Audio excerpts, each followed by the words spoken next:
Americans for Fair Taxation presents the Weekly Chairman's Report, written by Steve Hayes, president of Americans for Fair Taxation, and recorded by Bob Paxton, a volunteer with the Florida Fair Tax Educational Association. And now, this week's Chairman's Report. Hello, I'm Bob Paxton with the AFFT Chairman's Report for Friday, April 1st, 2022. April Fool's Day should be April 15th. Now, April Fool's Day is a day where people are expected to play practical jokes on each other. Some are as simple as putting a "kick me" sticker on the back of somebody's pants, and others are a bit more elaborate.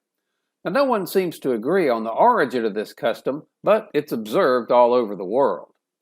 Now, here are some jokes and pranks associated with April Fool's Day. Now, today's a great day to propose. If they say yes, great. If they say no, just say, "April Fools. I'm with the government, and I'm here to help you. April Fools." What do you call a hammer bought on April 1st? Well, an April tool.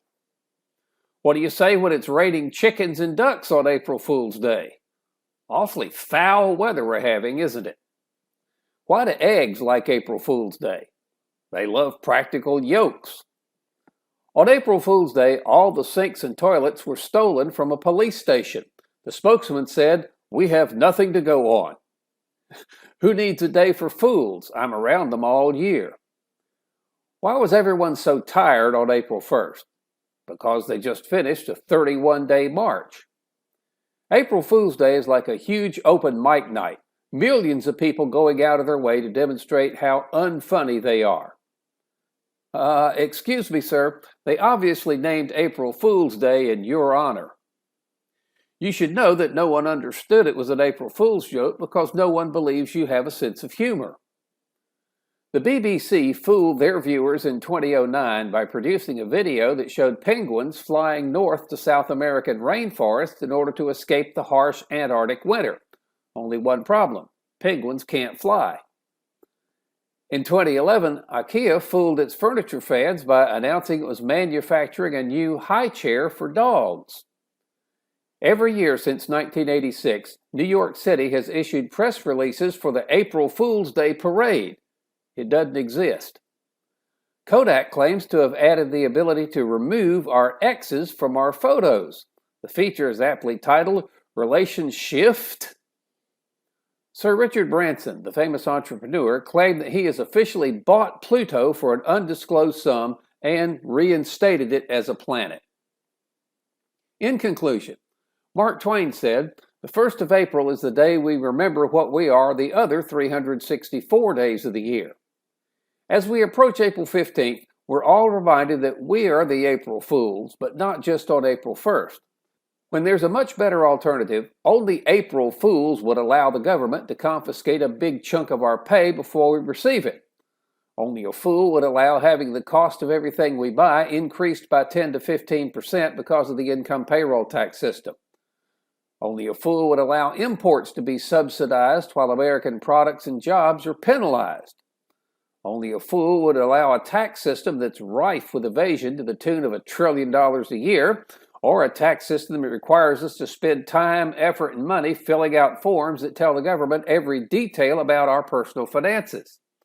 Only a fool would allow giving the IRS access to all of our personal financial transactions with the likelihood that our data will not be kept confidential, and all in the name of fighting evasion. Only a fool would put up with special interest and friends of Congress getting tax breaks that are paid for by the rest of us, or a group of tax professionals to make huge incomes because they've developed the ability to somewhat understand an incomprehensible Internal Revenue Code and then sell their skills to special interests in the wealthy. And only a fool would allow the maintenance of a law, the Internal Revenue Code, which no one can understand and that generates billions of dollars for lobbyists and harms each and every one of the rest of us all year. This is why April Fool's Day should not be April 1st, but April 15th. Anyone that allows the income payroll tax system to exist when it could easily be removed and replaced with a fair tax is really being treated as a fool. The income payroll tax system is broken and no longer working. We can't repair it, but we can replace it with the fair tax. So join us and take back control of our country, not with bullets, but with the elimination of one of the biggest threats to our liberty and economic prosperity, the income payroll tax. We should all remember Edmund Burke's warning that applies to our efforts to take back control.